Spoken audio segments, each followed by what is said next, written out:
Narayan Narayan and hi, I am Seema and आप सबका online career academy channel पे स्वागत है। एंड आई होप आप सब लोग बहुत अच्छे होंगे और होने भी चाहिए।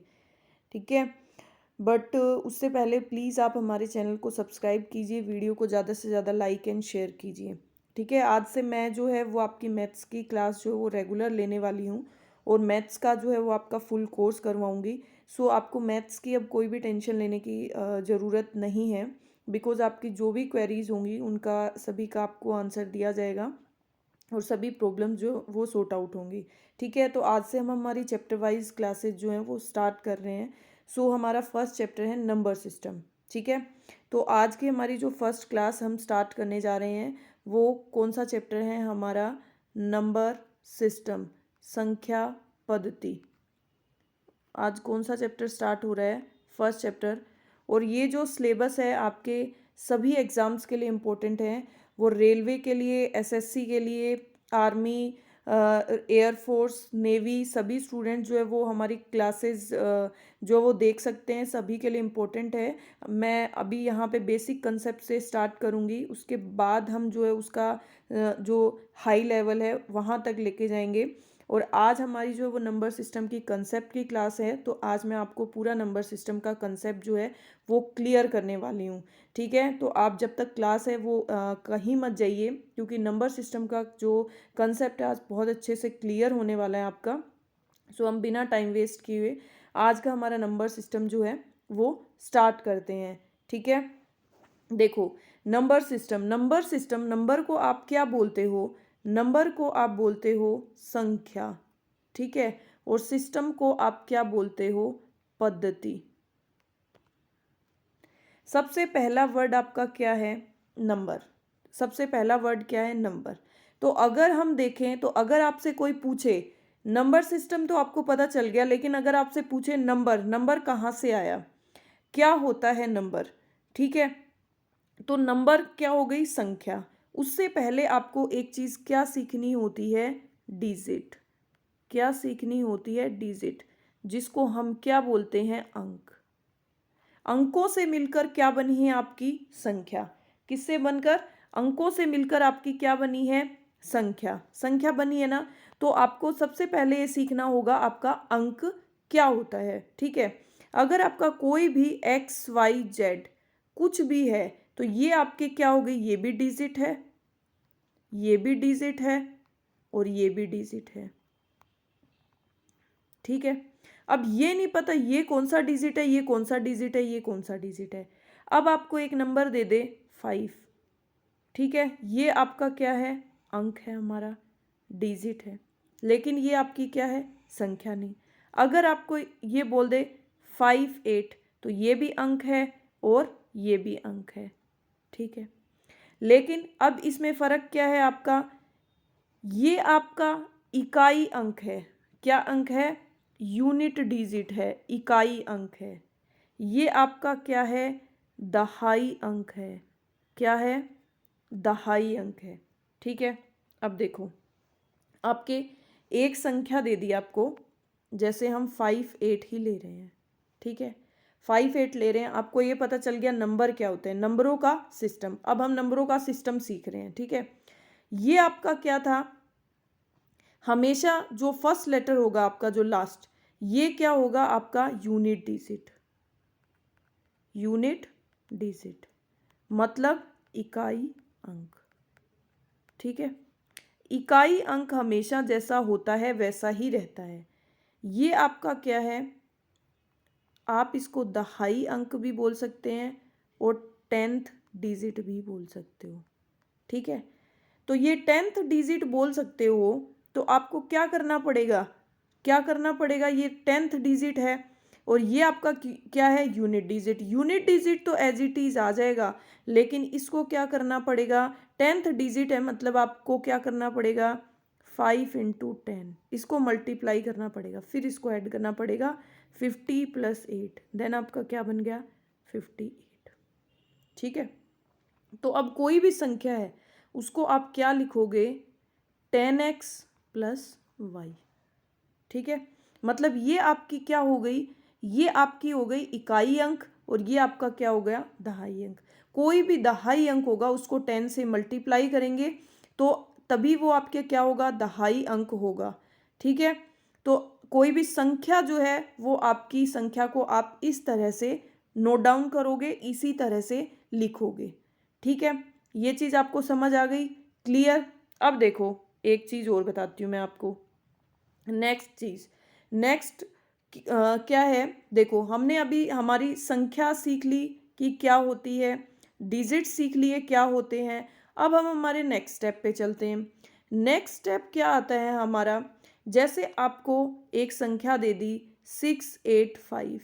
अब मैं आपको पूछती हूँ, आप इसकी फेस वैल्यू बताइए, इसका जातीय मान बताइए। क्या बताइए, जातीय मान। क्या बताइए, जातीय मान। तो आप बोलोगे कि मैडम हमें तो यही नहीं पता जातीय मान होता क्या है, तो हम बताएं कैसे। जैसे देखो इसके इंग्लिश के जो वर्ड है फेस वैल्यू, इससे पता चल रहा है आपको। फेस वैल्यू का मतलब क्या होता है, फेस वैल्यू का मतलब जैसा आपका फेस होता है आप वैसा ही फेस दिखा सकते हो उसको कॉपी करके, या ऐसा तो नहीं है ना कि जैसी आपकी पहचान होती है आप वैसी दिखा सकते हो, दिखाते हो ना। तो जो हमारी पहचान होती है हमें वैसे ही दिखाना क्या होता है, क्या होता है, फेस वैल्यू होती है। अब बोलते हैं ना कि आपकी फेस वैल्यू कैसी है, उसकी फेस वैल्यू बहुत अच्छी है। तो ठीक है, तो वही बात आ रही है यहाँ पे जातीय मान। तो जातीय मान का मतलब क्या होती है, जो उसकी फेस वैल्यू होती है, जो वो दिखता है वैसा का वैसा।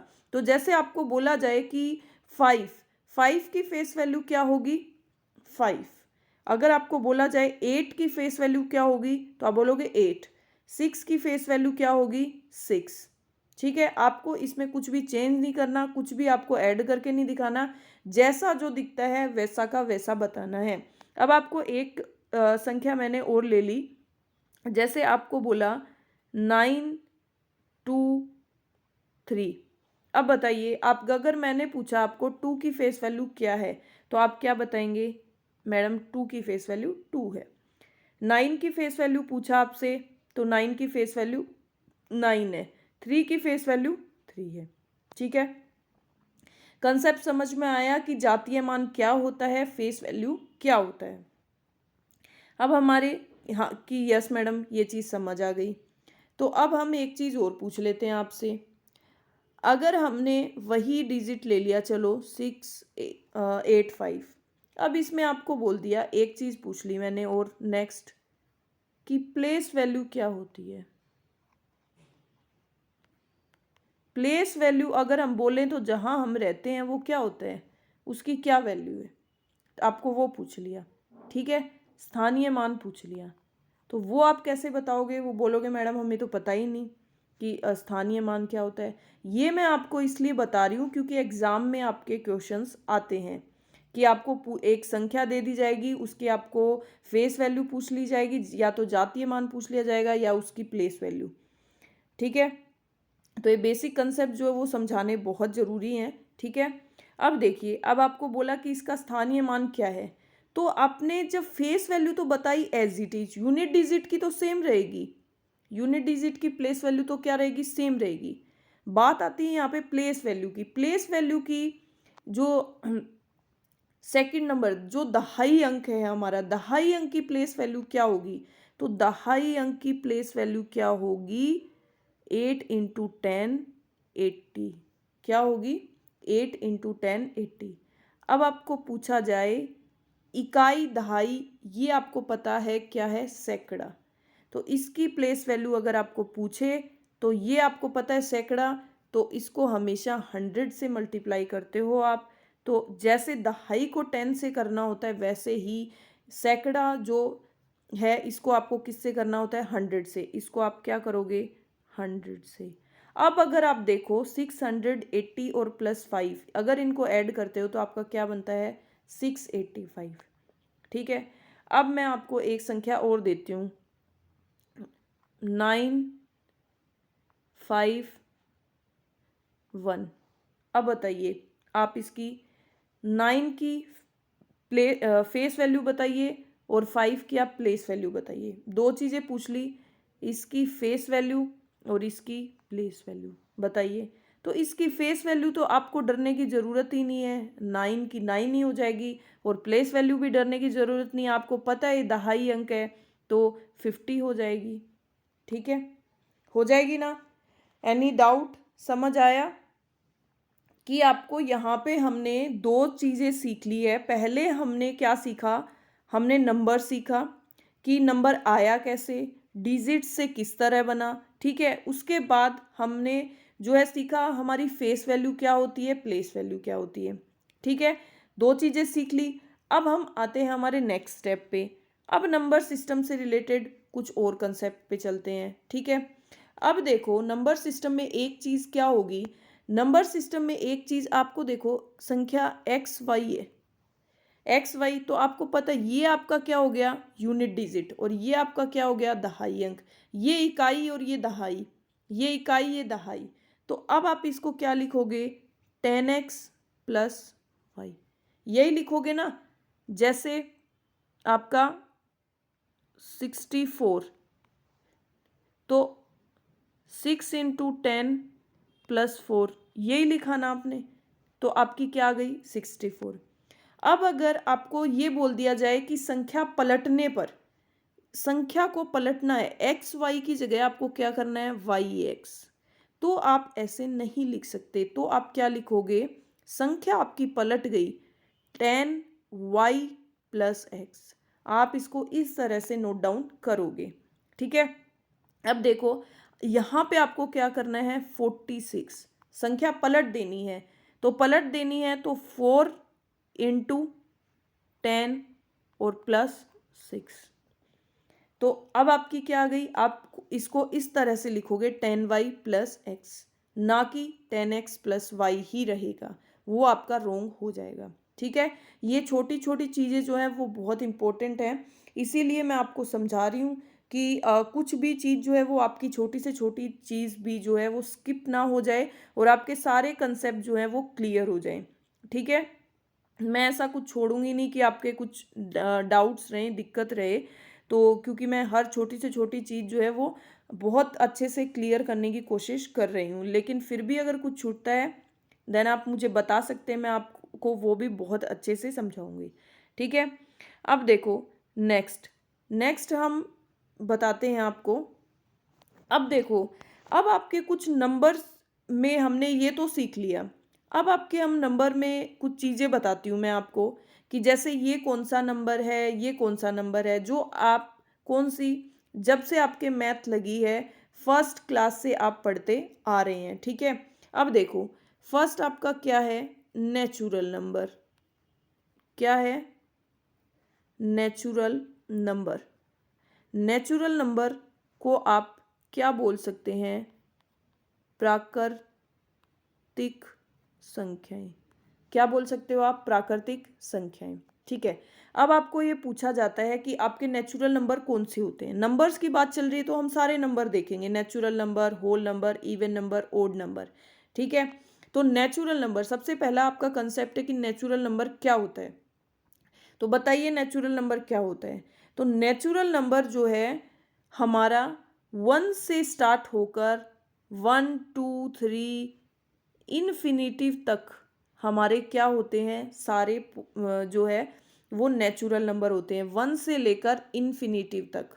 ठीक है, सभी क्या होता है, आपका नेचुरल नंबर होता है, लेकिन नेचुरल नंबर के अंदर आपका जीरो इंक्लूड नहीं होता है।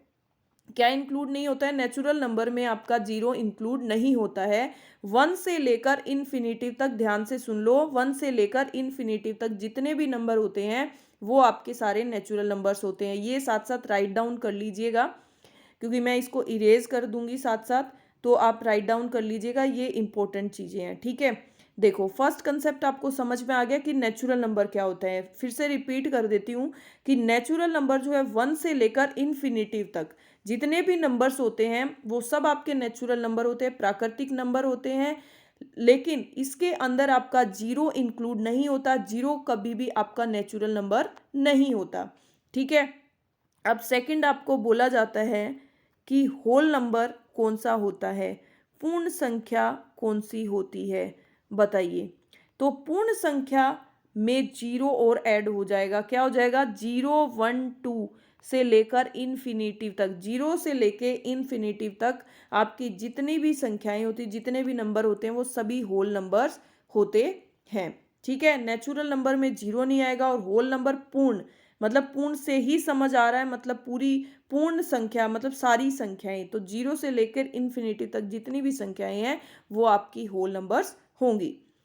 देन थर्ड वन आ जाएगी आपकी इंटीजर। क्या आ जाएगा? इंटीजर, पूर्णांक। इंटीजर्स को हिंदी में आप क्या बोल सकते हैं? पूर्णांक। क्या बोल सकते हैं? पूर्णांक। तो पूर्णांक के अंदर आपका माइनस इन्फिनिटिव से लेकर प्लस इन्फिनिटिव तक जितनी भी संख्याएं होंगी, मतलब इसके अंदर आपकी कोई भी संख्या नहीं छूटेगी। माइनस इन्फिनिटिव से लेके जो है वो पॉजिटिव इन्फिनिटिव तक, प्लस इन्फिनिटिव तक जितनी भी संख्याएं होंगी वो सारी आपकी इंटीजर्स कहलाएंगी।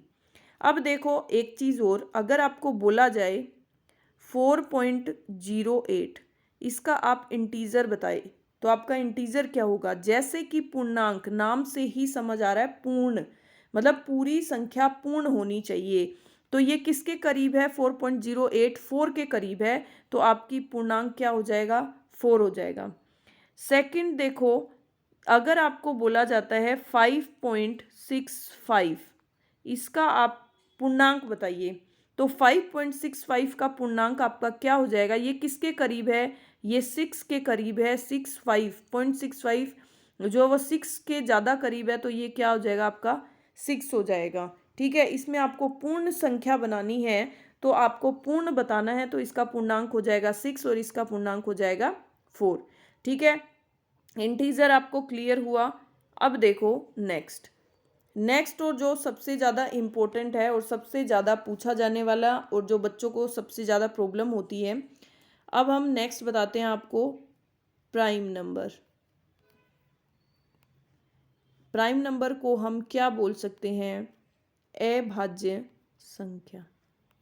जैसे कि इसके नाम से ही क्लियर हो रहा है, अभाज्य संख्या जो भाज्य नहीं जाती, मतलब जिसका भाग नहीं जाता।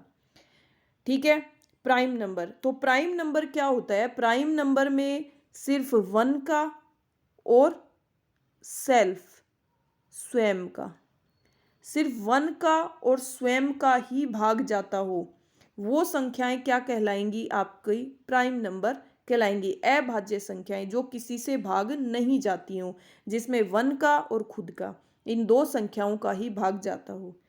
जैसे, और अगर आपको एक क्वेश्चन पूछ लिया जाता है कि सबसे छोटी अभाज्य संख्या क्या होगी, तो ऑलवेज आप बोलना कि सबसे छोटी अभाज्य संख्या जो है हमेशा राइट डाउन करना 2 जो है वो आपकी सबसे छोटी अभाज्य संख्या होती है। ठीक है, ना कि 1। ठीक है, 2 जो है वो सबसे छोटा अभाज्य संख्या होती है। अब देखो 2 के अंदर सिर्फ 1 का और खुद का ही भाग जाता है। नेक्स्ट देखो 3 में सिर्फ 1 का और 3 का ही भाग जाता है। फिर 5 में देखो 1 का और 5 का। 7 में देखो 1 का और 7 का। इस तरह से जिसमें खुद का और 1 का डिवाइड जाता हो, वो आपकी क्या हो जाएंगी? प्राइम नंबर हो जाएंगी। ठीक है, अब ये तो समझ में आ गया आपको कि प्राइम नंबर क्या होता है। अब आपको नेक्स्ट ये पूछ लिया जाता है कि जो है, आप ये क्वेश्चन बहुत बार पूछा जाता है कि 100 तक प्राइम नंबर कितने होते हैं जी? 1 से लेके 100 तक जो है वो कितने प्राइम नंबर होते हैं? ठीक है, तो अगर आपको एज इट इज़ याद नहीं है ऐसे, तो आप क्या करोगे?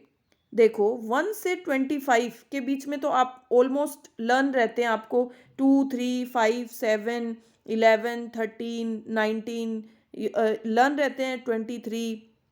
ठीक है, 23 29। तो 1 से 25 तक तो कितने होते हैं आपके? कितने प्राइम नंबर होते हैं? 9। कितने होते हैं? 9। अब देखो 25 से 50 तक कितने होते हैं? 6। 25 से 50 तक कितने होते हैं? 6। अब देखो इसमें कितने हो जाएंगे? 1 से 25 में 9। ठीक है, 2 3, 5, 7, 11, 13, 17 और 23, 19 हो रहेगा। तो 1, 2, 3, 4, 5, 6, 7, 8, 9। तो 1 से 25 के बीच में कितने आ गए आपके? कितने आ गए? 9 आ गए। अब देखो इसमें, देखो 25 से 50 के बीच में 29, 31, 37, 41, 43 और 47। तो ये कितने हो गए आपके? कितने हो गए? 6 हो गए। अब देखो 50 से 100 के बीच में बचे वो आपके कितने होते हैं? 10। अगर आपको इन दो का पता है तो ये तो आपको झट से पता चल जाएगा। तो 100 तक, 1 से लेके 100 तक टोटल कितने प्राइम नंबर होते हैं आपके? टोटल प्राइम नंबर हो जाएंगे आपके 25। ये आपको याद रहे इसीलिए मैंने बताए हैं। या तो स्क्रीनशॉट ले लो या फिर राइट डाउन करते रहो साथ साथ, ताकि आपको लर्निंग करने में कोई भी प्रॉब्लम नहीं आए। ठीक है, तो आपको अभाज्य संख्या पता चल गई, प्राइम नंबर पता चल गई। कोई भी डाउट कि प्राइम नंबर क्या होता है? प्राइम नंबर वो नंबर होता है जिसमें खुद का और वन का सिर्फ डिवाइड जाता हो, वही संख्या क्या कहलाएगी? आपकी अभाज्य संख्याएं कहलाएगी। ठीक है, देखो अब अगर आपको पूछ लिया जाए, क्या पूछ लिया जाता है आपको? 3 डिजिट का, 3 डिजिट का सबसे छोटा आपको प्राइम नंबर पूछ लिया जाता है, तो आप क्या बताओगे? 3 डिजिट का प्राइम नंबर सबसे छोटा कौन सा होगा? 101, उसके बाद 103, उसके बाद 107, उसके बाद 109, उसके बाद 113। इस तरह से आपके क्या होंगे? 3 डिजिट के ये प्राइम नंबर होंगे। और सबसे छोटा प्राइम नंबर क्या होगा 3 डिजिट का? 101। ठीक है, समझ में आया? अब देखो नेक्स्ट, प्राइम नंबर का कंसेप्ट अच्छे से समझ में आ गया, क्योंकि ये बहुत इंपॉर्टेंट कंसेप्ट था। इससे रिलेटेड क्वेश्चंस और ये मोस्टली जो है वो हर चैप्टर्स में रिपीट होती हैं ये चीज़ें, इसलिए मैं आपको बेसिक जो है वो बहुत अच्छे से क्लियर कर देना चाहती हूँ, ताकि हम क्वेश्चंस करेंगे तो आपको कुछ भी प्रॉब्लम नहीं आए, आपको फटाफट जो है वो क्वेश्चन समझ में आए। ठीक है, अब देखो नेक्स्ट हम क्या कर रहे हैं, क्या समझ रहे हैं? Composite number. नेक्स्ट क्या है? Composite number. कंपोजिट नंबर को आप क्या बोल सकते हो हिंदी में? भाज्य संख्याएं। तो आपको जैसे इसके नाम से ही पता चल रहा है, हमने पहला कंसेप्ट क्या समझा? इसके पीछे वाला प्राइम, अभाज्य। ये क्या है? भाज्य। अभाज्य मतलब भाग नहीं जाता, भाज्य मतलब भाग जाता है। ठीक है, इतना क्लियर हुआ? देखो कंपोजिट नंबर, ये तो आपको समझ आ गया कि भाग जाता है, लेकिन कंपोजिट नंबर कौन सा नंबर होता है? कंपोजिट नंबर वो नंबर होता है जिस संख्या के, जिस नंबर के एक से ज्यादा फैक्टर्स हो, वो नंबर क्या होता है? Composite number. अब देखिए जैसे 4 में किस किस का भाग जाता है? 1 का जाता है, 2 का जाता है और 4 का जाता है ना। तो ये आपका क्या हो गया? भाज्य संख्या हो गई, कंपोजिट नंबर। अब देखो 10 को ले लो, 10 में देखो 1 का, 2 का, 5 का और 10 का क्या हो गए? एक से ज्यादा फैक्टर्स हो गए, तो 10 आपका क्या हो गया? कंपोजिट नंबर हो गया। ये आपका प्राइम नंबर नहीं है, ये आपका कंपोजिट नंबर। जो आप देखो, बस एक इतनी सी बात समझ लो, जो आपके प्राइम नंबर नहीं है वो आपको आपके कंपोजिट नंबर हैं। क्या नहीं है? जो प्राइम नंबर नहीं है वो कंपोजिट नंबर है, और जो कंपोजिट नंबर नहीं है वो आपके प्राइम नंबर है। ठीक है, समझ में आया? अब देखो, अब बताइए जैसे 15 है, 15 बताइए कंपोजिट नंबर है या नहीं है? तो आप बोलोगे कि हाँ मैडम 15 कंपोजिट नंबर है, क्योंकि इसके एक से ज़्यादा जो फैक्टर्स हैं, 1, 3, 5 और 15।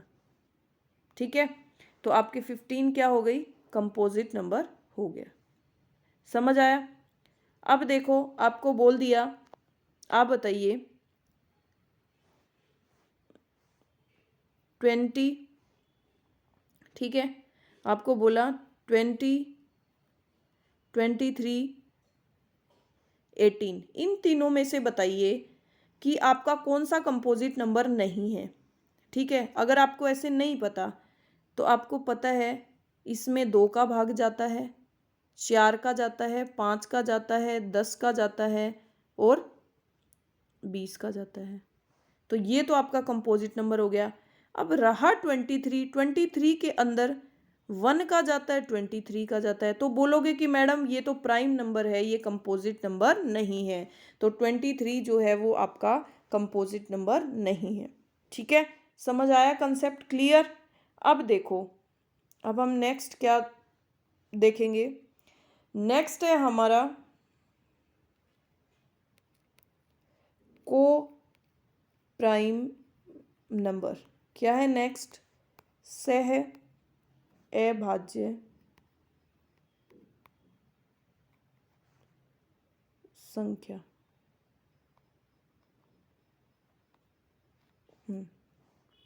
नेक्स्ट हमारी क्या है? सह अभाज्य संख्या। अब देखो ये क्या होती है? को प्राइम नंबर। पहले पढ़ा हमने प्राइम नंबर, उसके बाद कंपोजिट नंबर, अब आता है हमारा को प्राइम नंबर। अब को प्राइम नंबर क्या हो गई? को प्राइम नंबर, को प्राइम नंबर वो नंबर्स होते हैं, वो दो नंबर्स होते हैं जिसके अंदर एक दूसरे का भाग बिल्कुल भी नहीं जाता, जिसके अंदर HCF, इन दोनों में एक दूसरे का भाग बिल्कुल भी नहीं जाता, और इनका HCF जो हाईएस्ट कॉमन फैक्टर हमेशा क्या आएगा? 1। दोनों में कुछ भी कॉमन नहीं आता है। जैसे देखो इसके एग्जाम्पल 4 और 9, एक दूसरे का भाग जाता है? नहीं जाता, दोनों में कॉमन क्या है? 1 है। ठीक है, अब देखो नेक्स्ट 6 और 5, इन दोनों में एक दूसरे का भाग जाता है? नहीं जाता, तो इसका HCF क्या है? दोनों में कॉमन क्या है? 1 है। अब जैसे देखो आप 13 और 19, इन दोनों में कुछ कॉमन है? नहीं है, तो ये आपका क्या हो गया? को प्राइम नंबर। समझ में आया कि को प्राइम नंबर कौन सा नंबर होता है? को प्राइम नंबर वो नंबर होता है जिसके अंदर कुछ भी कॉमन नहीं होता है, वो नंबर क्या होता है? आपका को प्राइम नंबर होता है।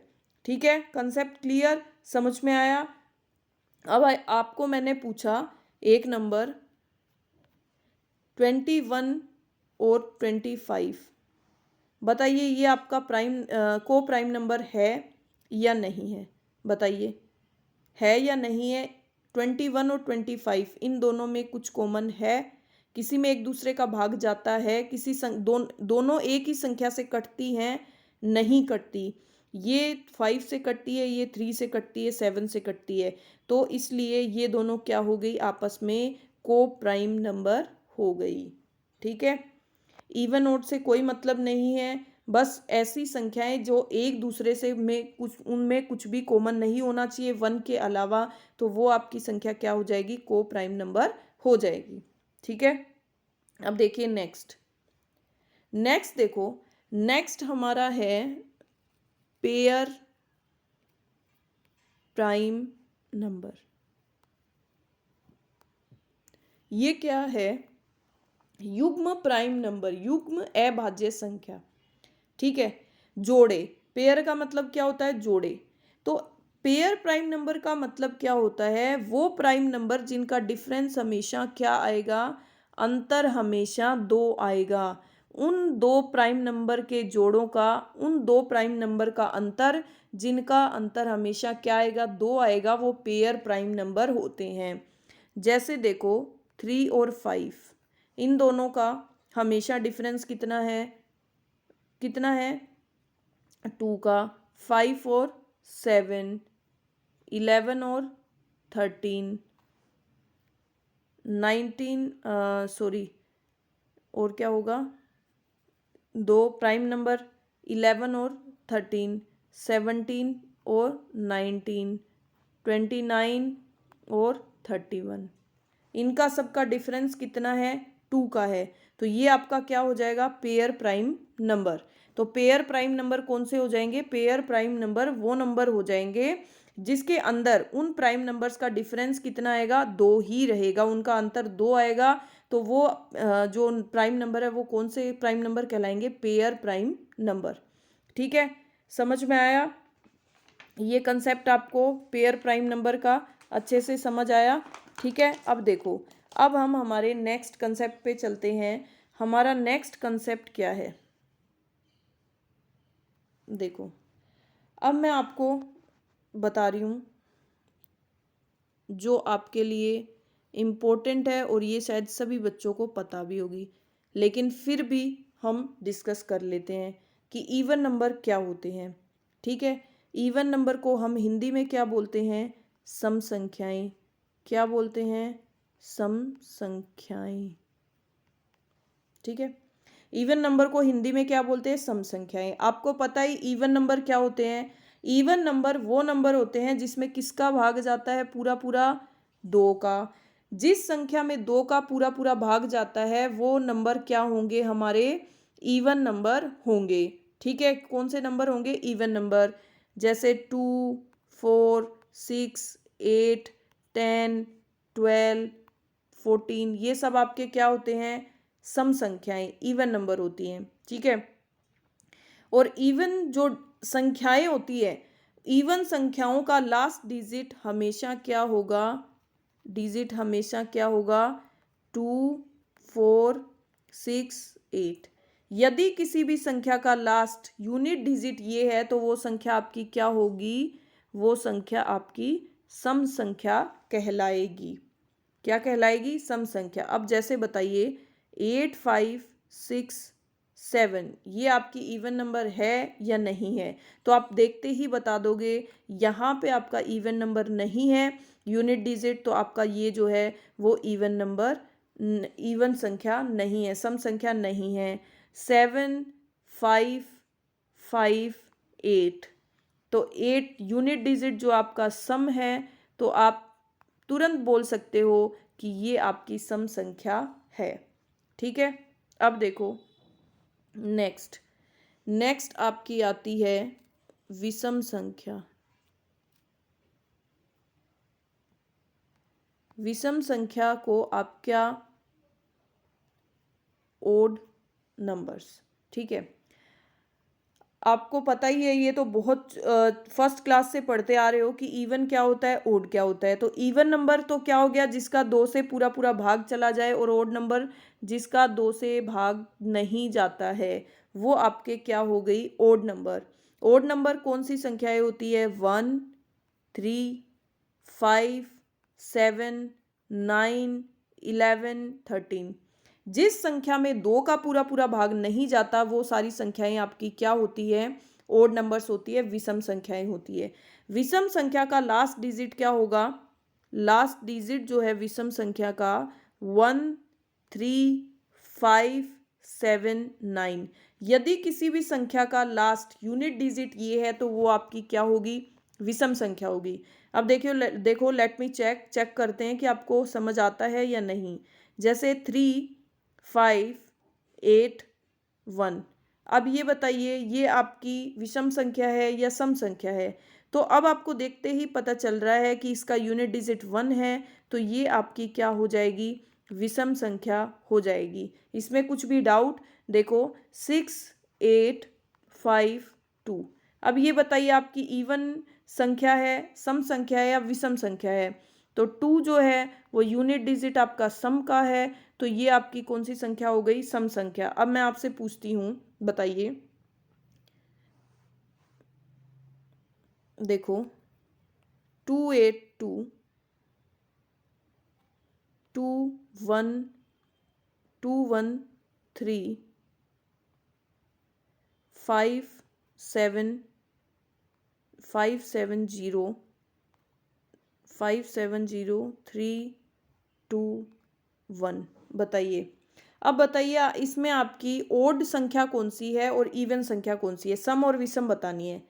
तो देखो आपको ये क्या लग रहा है? 2 आपका इवन नंबर है, तो ये आपकी क्या हो गई? इवन। आपको कुछ नहीं देखना, आपको सिर्फ यूनिट डिजिट देखना है। 3 आपका क्या है? क्या है? ओड।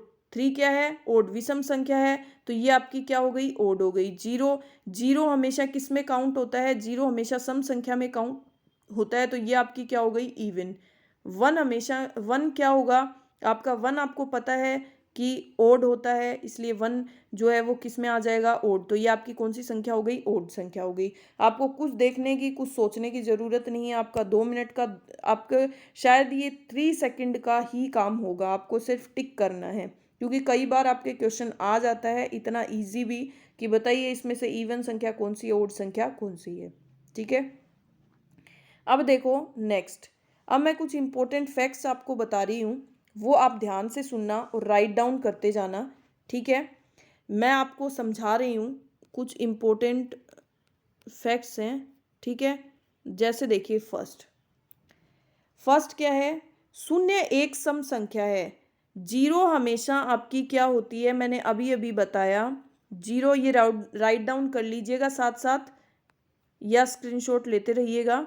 देखिए जीरो क्या है, जीरो आपकी हमेशा क्या होती है, एक सम संख्या होती है, ना कि विषम संख्या।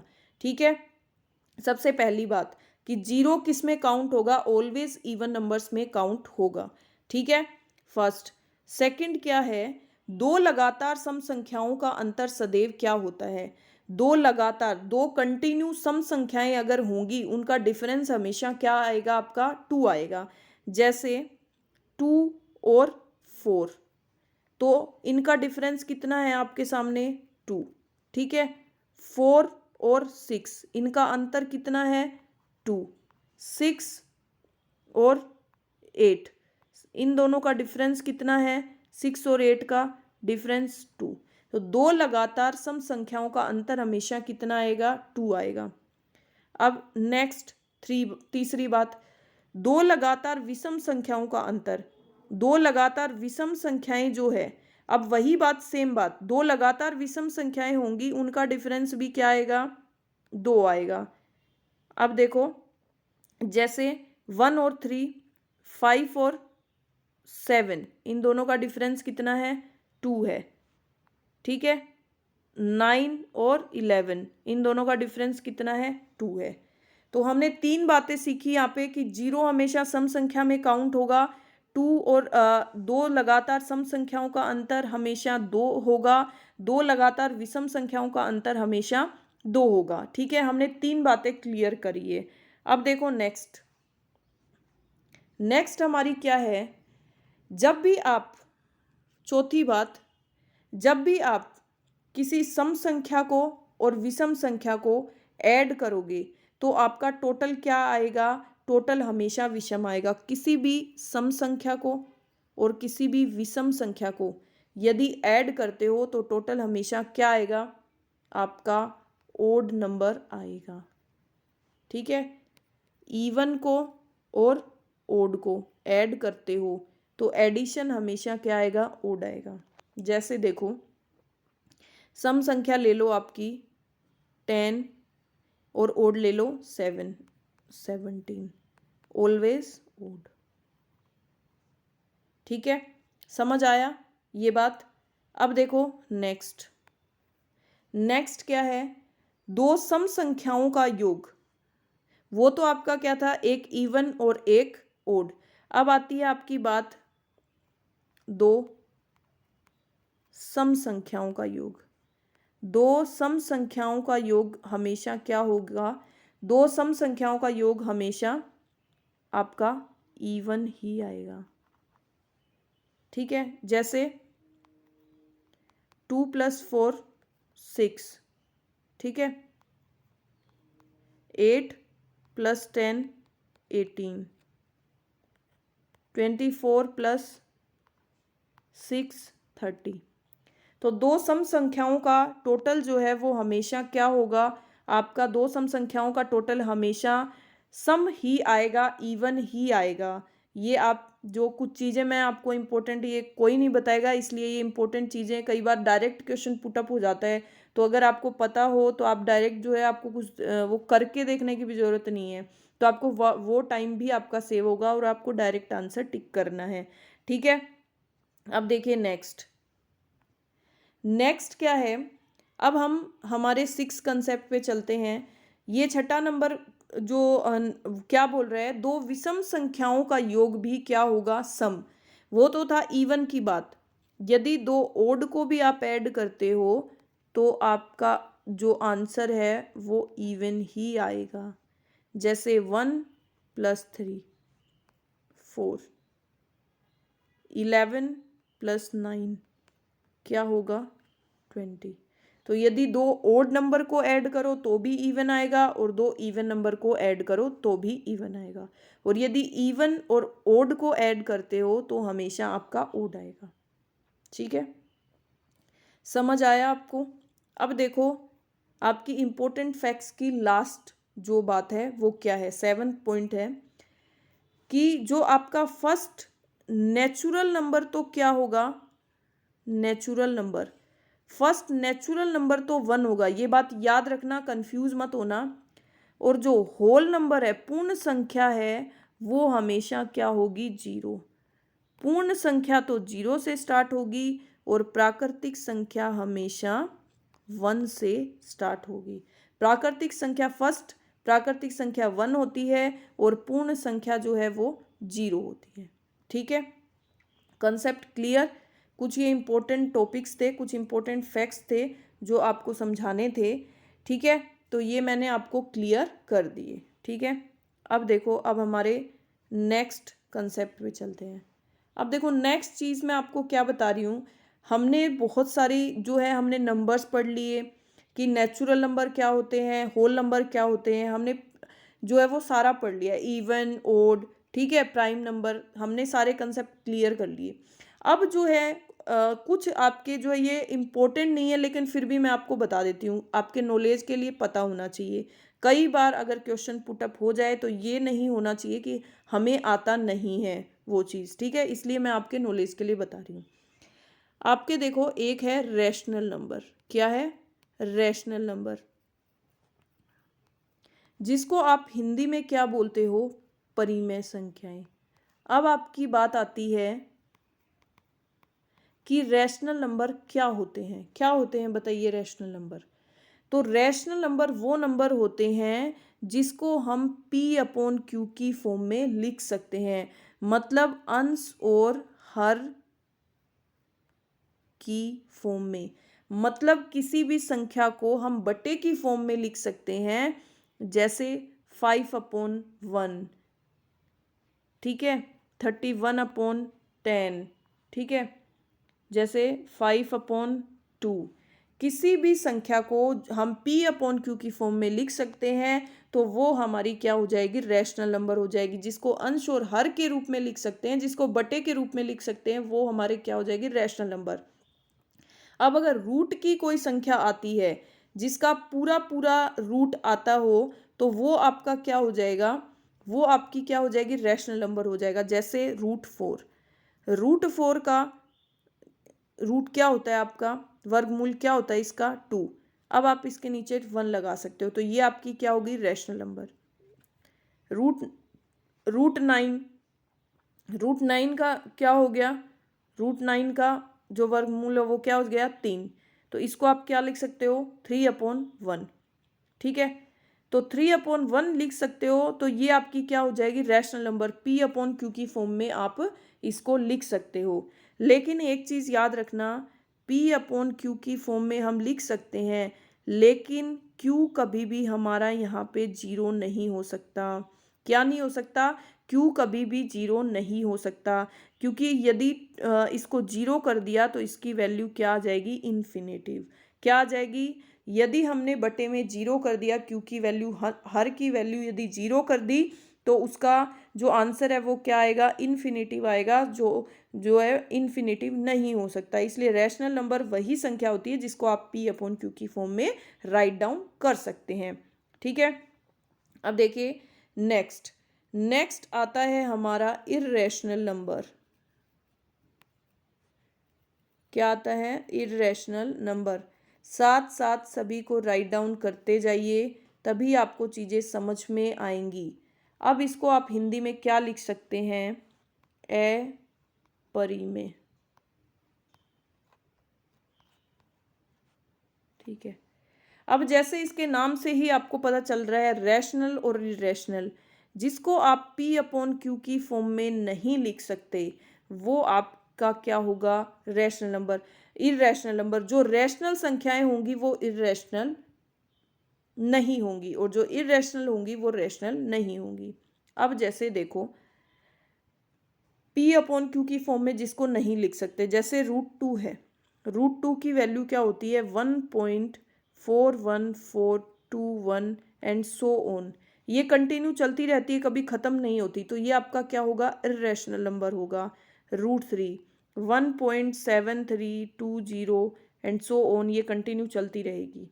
तो ये जो आपको कई बार वैल्यूज़ आ जाती हैं कि ये जो बताइए रैशनल है या इर्रेशनल, तो जिसका पूरा पूरा रूट निकलता हो तो वो रैशनल होगी और जिसका रूट नहीं निकलता हो वो आपकी इर्रेशनल होगी। एक सबसे इम्पोर्टेंट बात, ये बहुत बार पूछ ली जाती है, आपको बोला जाता है कि पाई पाई बताइए रैशनल है या नंबर है या इर्रेशनल नंबर है, तो आपको सीधा बोलना है कि ये इर्रेशनल नंबर है, इर्रेशनल नंबर है, क्योंकि पाई की वैल्यू जो है वो क्या होती है 31459 एंड ये कंटिन्यू चलती रहती है। हमें जो है क्वेश्चन सोल्व करने के लिए तो नीचे पाई की वैल्यू जो है वो मेंशन करी रहती है, लेकिन पाई की वैल्यू जो है वो कंटिन्यू चलती रहती है, कभी भी ये जो है वो क्लियर नहीं होती, इसलिए पाई जो है वो हमेशा इर्रेशनल नंबर होगा। इसको, इस बात को आप जो है वो ध्यान रखिएगा। ठीक है, आपको रैशनल समझ आ गया, इर्रेशनल समझ आ गया। अब देखिए आज का लास्ट कंसेप्ट जो है वो मैं आपको बताती हूँ। लास्ट है रियल नंबर। लास्ट क्या है आपका, रियल नंबर। रियल नंबर कौन से नंबर होते हैं, सभी परिमेय और अपरिमेय संख्याएं जो होती है वो क्या होती हैं, सारी परिमेय और अपरिमेय, रैशनल प्लस इर्रेशनल, सारी जो संख्याएं हैं वो आपकी क्या होती हैं, रियल नंबर, वास्तविक संख्याएं होती हैं। कौन सी संख्याएं होती हैं, वास्तविक संख्याएं होती हैं। ठीक है, तो आई होप आपको समझ आया होगा, पूरा कंसेप्ट अच्छे से समझाया है। फिर भी अगर कोई डाउट हो तो आप कमेंट सेक्शन में मुझे कमेंट कर दीजिएगा, मैं आपकी हर प्रॉब्लम जो है क्वेरी को सोल्व करने की कोशिश करूँगी। सो आप जो है और क्लास को एंड तक देखोगे तभी आपको पूरा कंसेप्ट समझ में आएगा। बहुत अच्छे से ट्राई करा है, आपको बेसिक से जो है वो हाई तक लेके जाएंगे, तो आप बेसिक कंसेप्ट समझिए तभी आपको जो है वो हाई लेवल समझ आएगा। ठीक है, thank you so much for watching my video. Bye bye.